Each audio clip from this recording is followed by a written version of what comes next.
اعوذ باللہ من الشیطان الرجیم، بسم اللہ الرحمن الرحیم۔ السلام علیکم ورحمۃ اللہ وبرکاتہ۔ محترم سامعین، آج کی ویڈیو میں ہم ایک حدیث مبارکہ بیان کریں گے کہ جس کا عنوان ہے زکوٰۃ ادا نہ کرنے والے کی سزا۔ حدیث شروع کرتے ہیں۔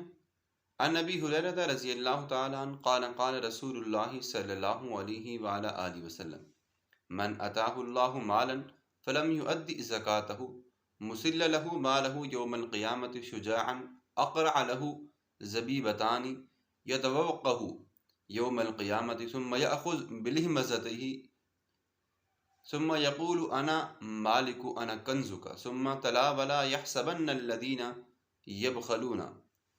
سورہ آل عمران، رواہ البخاری، مشکات، صفحہ نمبر 155، کتاب الزکوٰۃ۔ ترجمہ ملاحظہ کیجیے۔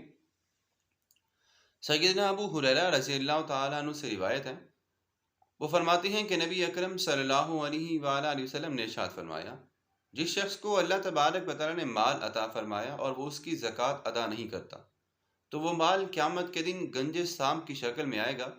اس کی آنکھوں پر 2 سیاہ نقطے ہوں گے، وہ اس کی گردن کا طوق بنے گا اور پھر اس کے دونوں جبڑوں کو پکڑ کر کہے گا کہ میں تمہارا مال اور تمہارا خزانہ ہوں۔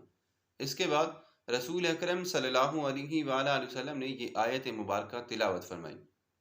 ترجمہ: ناگمان کریں وہ لوگ جو بخل کرتے ہیں اس کے ساتھ جو اللہ تبارک و تعالیٰ نے انہیں مال عطا کیا، کہ وہ بخل ان کے لیے اچھا ہے بلکہ وہ بخل ان کے لیے برا ہے، اور جس چیز میں بخل کیا ہوگا وہ قیامت کے دن ان کے گردنوں میں توق بنا کر پہنا دی جائے گی۔ قرآن مجید سورہ توبہ پارہ نمبر 10 میں بھی اللہ تبارک و تعالیٰ ارشاد فرماتے ہیں، والذین یکنزون الذھب والفضة ولا ينفقونها فی سبیل اللہ، جو لوگ سونا چاندی کو جمع کرتے ہیں اور اللہ تبارک و تعالیٰ کی بارگاہ میں خرچ نہیں کرتے، اللہ نے فرمایا ایسے لوگوں کو دردناک عذاب کی خوشخبری سنا دیجیے۔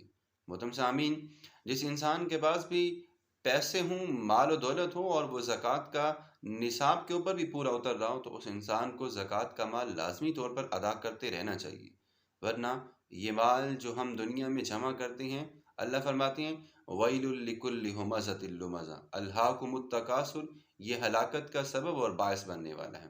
اللہ ہمیں اس سے بچنے کی توفیق عطا فرمائے، آمین۔